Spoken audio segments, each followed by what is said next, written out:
Raphaël Jacob, bonsoir. Bonsoir, Alexis.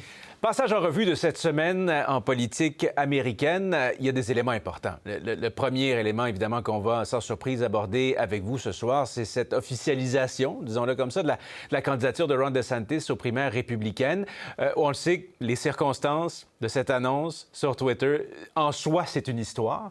Mais au-delà de ça, qu'est-ce qu'on doit retenir? En fait, je vais commencer avec ça, Alexis. Bien, commençons avec ça. Je ne savais pas si vous vouliez, d'entrée de jeu, commencer avec ça, mais est-ce que ça peut avoir un impact, ça? Au minimum, dans le court terme, la réponse est oui. Et la preuve, c'est que, ne serait-ce que par réflexe, la première chose à laquelle on pense lorsqu'on fait référence à cette annonce-là, c'est pas tant le contenu que le contenant, et pas de façon positive, évidemment, pour le principal intéressé. En fait, je serais tenté de vous dire, Alexis, pour les principaux intéressés, parce que c'est pas seulement M. DeSantis. Il y a plusieurs critiques qui vous diraient que c'est encore peut-être davantage M. Musk qui a mal paru dans toute cette affaire-là d'un point de vue technique. Et là, juste rappeler aux gens qui sont peut-être pas au fait de ces éléments-là, c'est que le lancement de cette candidature s'est fait...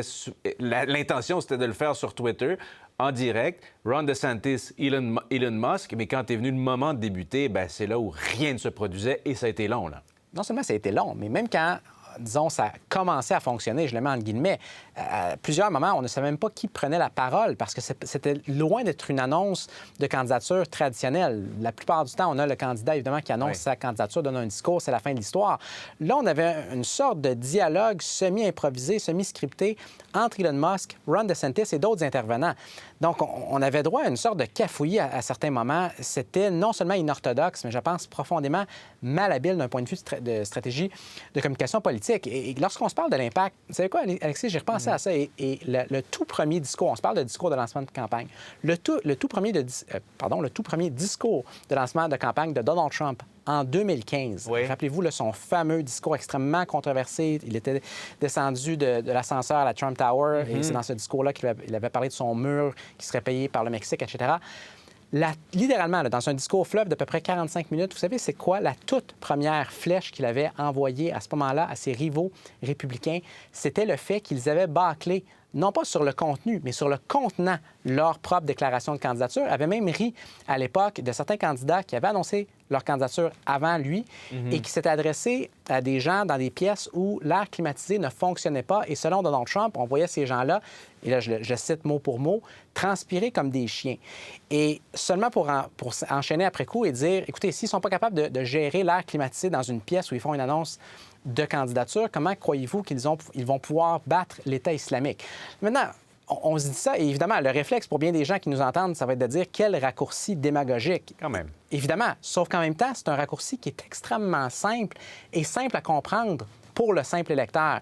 Et regardez à la vitesse à laquelle, à la fois M. Trump et Joe Biden, le président démocrate sortant, se sont, je vous dirais, rués pour se moquer de M. DeSantis, justement, sur la forme de l'annonce. C'était du bonbon pour eux, politiquement, là. C'était du bonbon total. Et gardez toujours ceci en tête. C'est sûr que M. DeSantis était connu largement avant son annonce de cette semaine, sauf qu'en même temps, un discours de lancement comme ça, il n'y en a pas 50 opportunités de la sorte dans une campagne. On a, c'est vrai dans la vie, c'est vrai en politique, seulement une chance de faire une bonne première impression. Et là, ça a été complètement bâclé.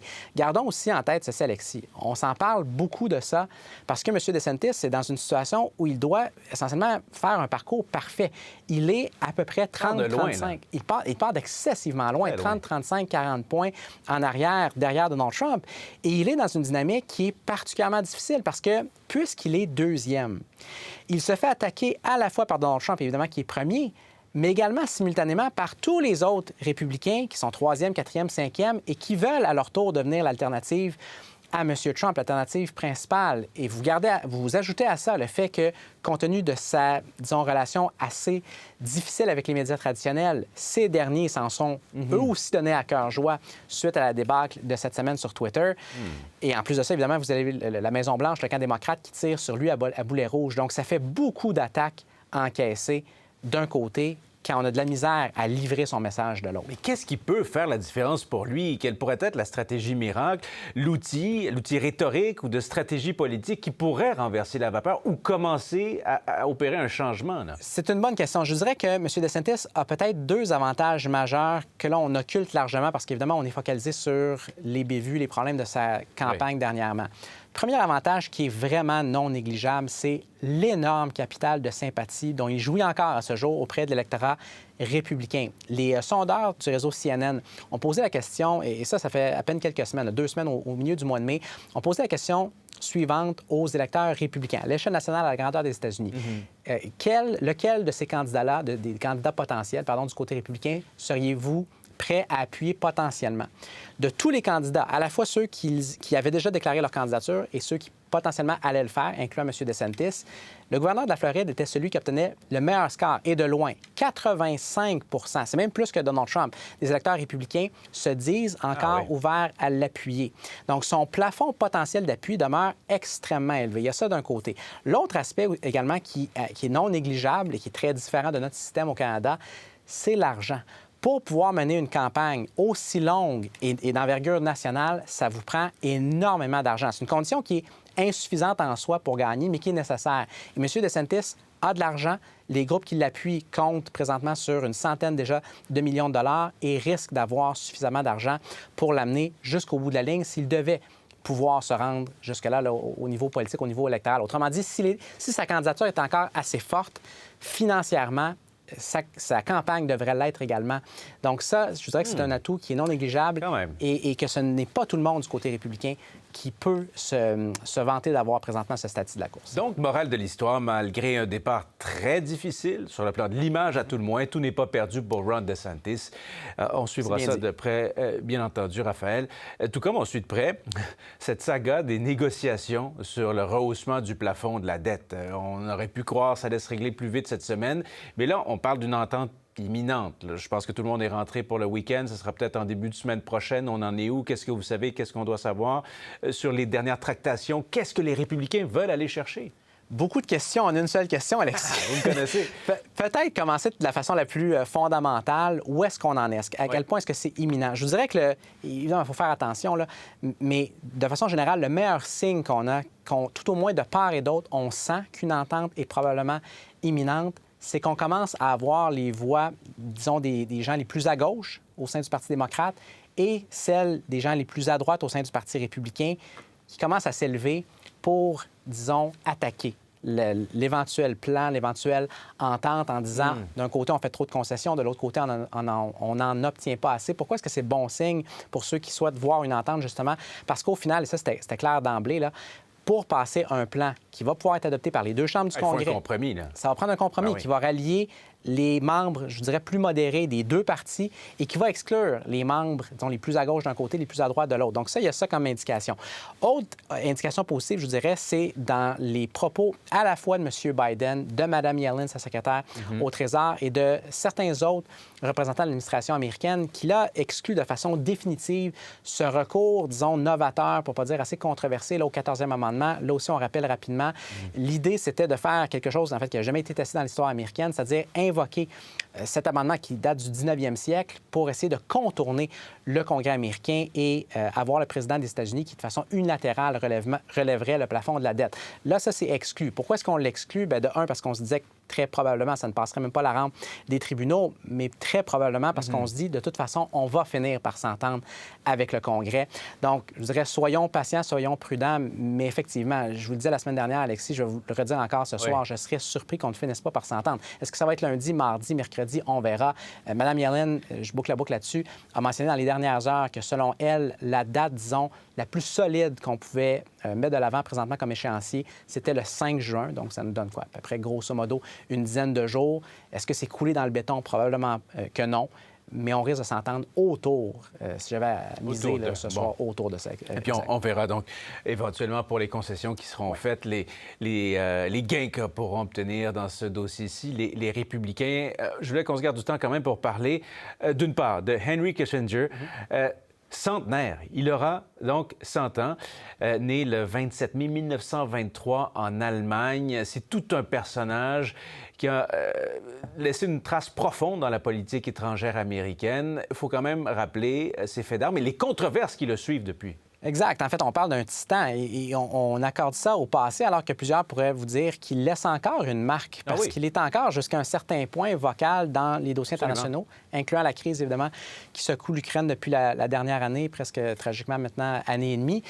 Donc, au niveau de ses grandes réalisations, parce qu'il a été secrétaire d'État, l'équivalent, si on veut, du diplomate en chef sous Richard Nixon, je pense que c'est assez difficile de passer sous silence le fait qu'il va avoir été un acteur de premier plan dans le rapprochement, qui était à la fois extrêmement imprévisible, imprévu et extrêmement important entre les États-Unis et la Chine communiste de Mao, alors que le président Nixon avait bâti une énorme partie de sa carrière avant d'être président sur son opposition au communisme et à la Chine. Et ça, je vous dirais que ça a dicté en énorme partie certaines des orientations les plus importantes de la politique étrangère américaine pour les, non pas années, mais décennies qui ont suivi.